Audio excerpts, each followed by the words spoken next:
Welcome to the Achieve Podcast, the show where we highlight the leaders, creators, and entrepreneurs who are building meaningful businesses and shaping their industries. My name is Jessie Warner. I'll be your host today. Today, we're excited to have Rich Marker, owner and CEO of All Metals Fabrication, with us today. Rich, it's a pleasure to have you on the show. Thanks for inviting me. Rich, so our audience can get to know you a little bit better. Can you give us a quick backstory of your business? What do you do, and how did it all get started? Well, we started the business in the late 90s or early 90s. My dad always had a dream of owning his own business, and he was involved in another business that was joint. We were joint owners with another family, and it just was kind of breaking down the relationships. So I was just graduating from college, and he decided that'd be a good time to launch this new business. And I'd been working there at the original business for a while too, just during my teenage years and stuff. And so we just worked through the SBA to get a big SBA loan, which takes a lot of courage. My dad didn't seem too daunted by it. I was more afraid of that than he was, but got some investors, and we just had some experience in the business, and we just basically put up a building and hung a shingle, and that makes it sound easy, but we just went for it, and luckily we had a lot of relationships and we had a lot of industry experience, so we were able to just get through those first few years, which are always really hard. The first few years of a startup are always hard, and then the rest is sort of history. That's how we got started. And during that time, I was always, wanting to be a business owner, I thought. So I was up for the experience. I was excited about it, to be honest. And that's how we got started, in the 90s. And those first few years, I'd say the first 5 years were really, really tough. It was a hard journey at the beginning. But you just hang in there and make it happen, and it does. So that's how it all got started. And what is it that your company does? So we're involved in metal fabrication, which no one really knows what that means. But we do all the parts and pieces and things that you see every day, but you just don't realize that you're seeing them. One of our core niches is architectural metal, which is a little easier to explain, but that's the kind of metal that you see if you're, walking down an airport, or if you go to a university or a museum, or there's metal all over those buildings. You see it everywhere. You just don't really know you're seeing it. And then we do a lot of OEM industrial work too, which is parts and pieces for, basketball standards or roller coasters, or things that you notice or participate in every day. You just don't know it. So that's what we do. We make metal turn into something that's functional. You mentioned starting as a kind of a family business. Your dad started it. How has the company changed as it's grown, and what does it look like now? How many employees? And talk to me about kind of where you started and what it looks like today. Well, when we started, we honestly, some of the memories I have of that is we'd be trying to sell stuff in the day, and at night, after we'd lock the door, we'd be painting walls, laying tile. And I remember we started with like 4 people. It was out in the shop. There was 3 of us in the office, and me and my dad and my mom and my sister part-time, and we had 4 or 5 people out in the shop, just getting started on making stuff that people would come in and order. And one of the early memories I have is we had some equipment that had to show up at a certain time, and we're from Utah, so sometimes in the wintertime the weather can be dicey, and we were trying to pour concrete to set this. We had to pour these concrete footings to set these, to unload and offload these pieces of equipment. And because of the weather, we couldn't get the pouring the concrete, but the trucks were coming regardless. So I just remember pouring concrete in the middle of a blizzard. And I remember the guy that was helping us saying this concrete's never going to work because of the weather. And he was right. It eventually failed, but we at least got it down um, in time to get the equipment off. So those are the kind of things we were doing at the beginning. And now we have anywhere between 75 and 100 employees. It varies a little bit based on season. And back then, everything was hand done. In fact, I even remember generating the first PO 00001. And I remember giving that PO to the vendor that we were buying it from, and him just laughing his head off, just laughing like you're kidding. And I'm like, no. And now, I mean, our PO number I think is in the 100,000, 600,000, 700,000, and everything back then was by hand. Now everything's digital. Like all of our work orders and all of our information is all at the touch of a finger. We all of our equipment's fully automated. It's a whole different place than when we started. It's just grown a lot in the years we've been doing it. So it's been fun. Rich, congratulations on the growth. That's a fun story to go from your first order and everything that goes into that to having over 600,000 orders. That's something to be proud of. When you look at sales, marketing, and outreach for your business, where are you seeing the most traction? What's working for you and maybe what's not? That's a great question. I think I think for my kind of business, everyone will tell you the best sales tool is word of mouth, right? Where people know people know people know people, and they spread the word. So that's for sure vitally important. Today you can put that on steroids with Google searches and AI and all that kind of stuff. So I think word of mouth for small businesses is always going to be very, very important. But I think you can really accelerate that by being smart about your social media presence, even unpaid. And I'm not talking about paid stuff, but just creating social media so that, we use social media a lot, not just to attract customers, but to attract employees. And, we post fun things, and we use, we work hard on trying to create valuable content. And that's a thing we do to market ourselves. So we get, my strategy personally is not the tortoise and hare approach. My way of doing it is the tortoise approach. Like I don't go in sprints. Like I just try to stay consistent all the time. So I don't get on, and it's really hard and tempting to do. Just do a whole bunch of stuff, and then let it go for 6 months or 12 months. I try to just be regular, constant, not a ton, but just stay with it. And I feel like that strategy, I hear a lot about what Google wants or what drives SEO and all that stuff, but just intuitively for me, the way I see it is just you need to create something valuable, and you need to be authentic.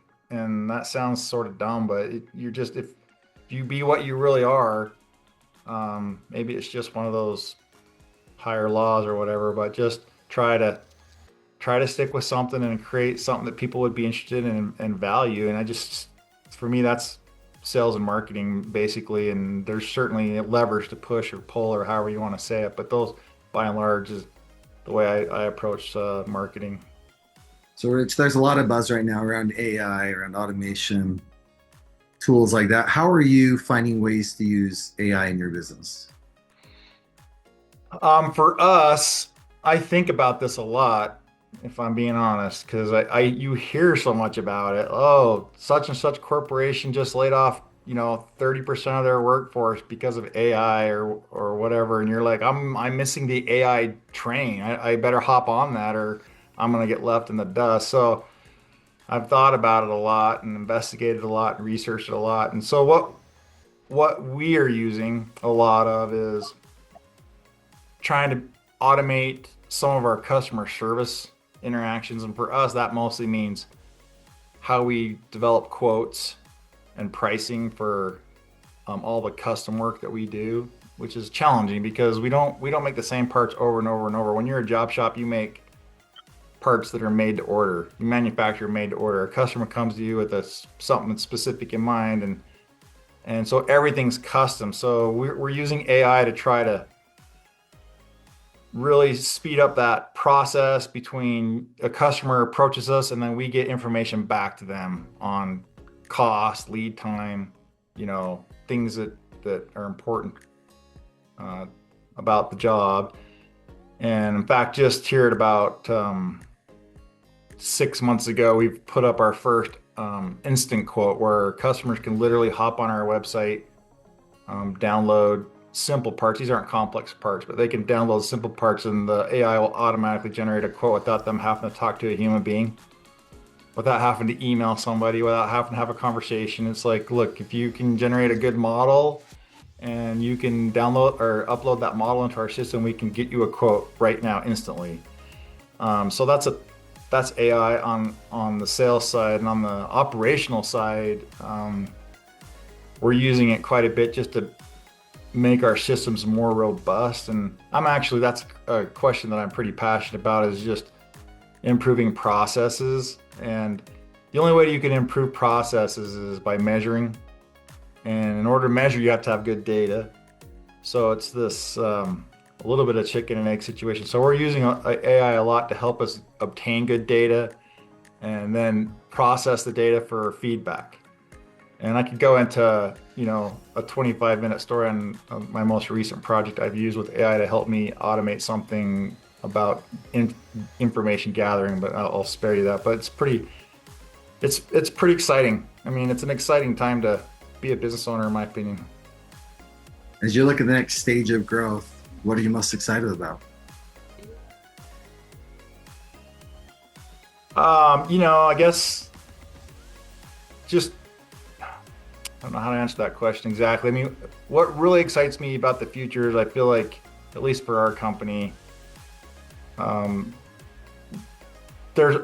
we have a ton of opportunity to get better, a ton of opportunity to evolve, a ton of opportunity to make ourselves more valuable for our customers.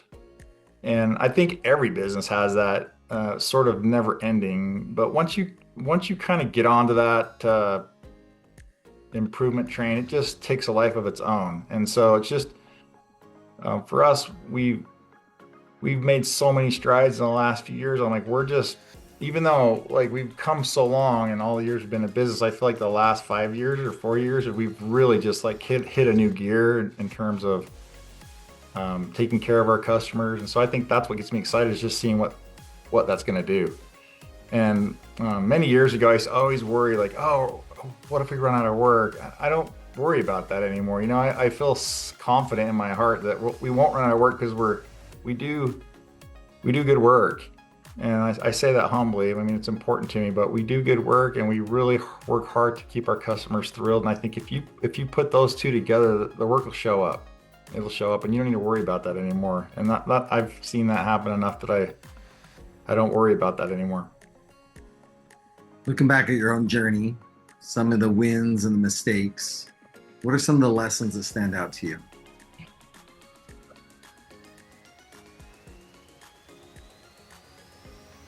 Good question.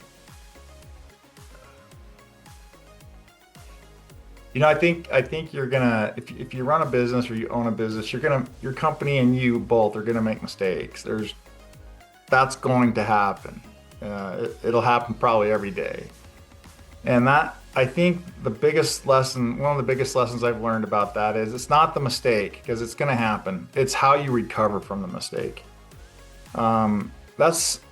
That's especially true when you're interfacing with a customer. Like maybe you mess something up, you're late, or a part gets messed up, or you let them down in some way, shape, or form. If you can recover and they can see that you're passionate about recovering and you make that a priority and you communicate to them, most customers will not only give you grace for that, but they'll actually applaud you for it, and so I guess that's one of the main things I've learned is don't worry about making mistakes. Just get better, just improve. And if you keep that in mind, then, the mistakes will be something that you can overcome actually every day. Last question for you, Rich. Any advice you'd give to other leaders or entrepreneurs who are on a similar journey to you? Yeah, I think I've thought about that a lot, and I think the biggest piece of advice I would give to someone that's new to this or struggling or whatever is just don't give up. Like, don't freeze. Don't, when things get hard, or when you're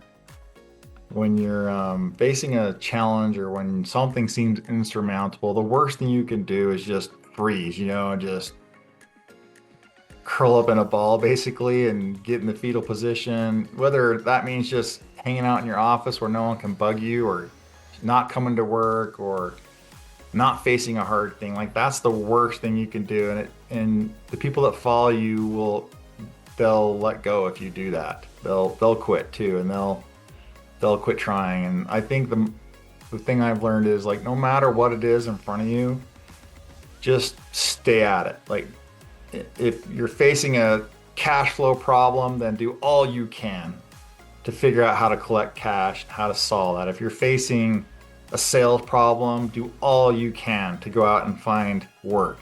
If there's an operational challenge and you're way off schedule, or something's exploding, do all you can to fix that. And it'll do two things for you. Number one, it'll solve the problem. And number two, it'll take the anxiety away, which is a curse, right? Everyone hates that. So that's maybe the biggest piece of advice. And then the second thing I would say is, no one, and you and I have talked about this before, but when I was younger, I used to always think every idea had to be original. If someone's thought of it, then it won't work. But that's not true. I mean, if you have an idea, or if you want to do something and someone else has thought about it, it doesn't matter. There's plenty of place in the market for every idea, for every, thing that you want to try and accomplish. So just if you feel passionate about it and you think it's going to work, then just go for it, and don't worry about who's done it before you, or who's doing it in conjunction with you, or any of that kind of stuff. Just go, there's a fine line between ready, aim, fire, and ready, fire, aim. And that balance is critical to, you can't be all of one of those or the other. You got to be somewhere in the middle, where sometimes you just got to leap, and sometimes you got to, sort of judge, but just act. Whatever you do, just act. That's probably that'd be my biggest piece of advice for people in this business. Well, Rich, thank you for sharing your story and insights with us today. I really appreciate your time. For those interested and want to learn more about Rich and his company, All Metals Fabrication, you can visit allmetalsfab.com. And that will wrap up today's episode of the Achieve Podcast. A big thank you to our sponsor, Achieve Fractional, which provides fractional executives for growing businesses. And if you enjoyed today's conversation, follow the show, share with another entrepreneur who'd also find value in it. And again, thanks for listening, and we'll see you on the next episode of the Achieve Podcast.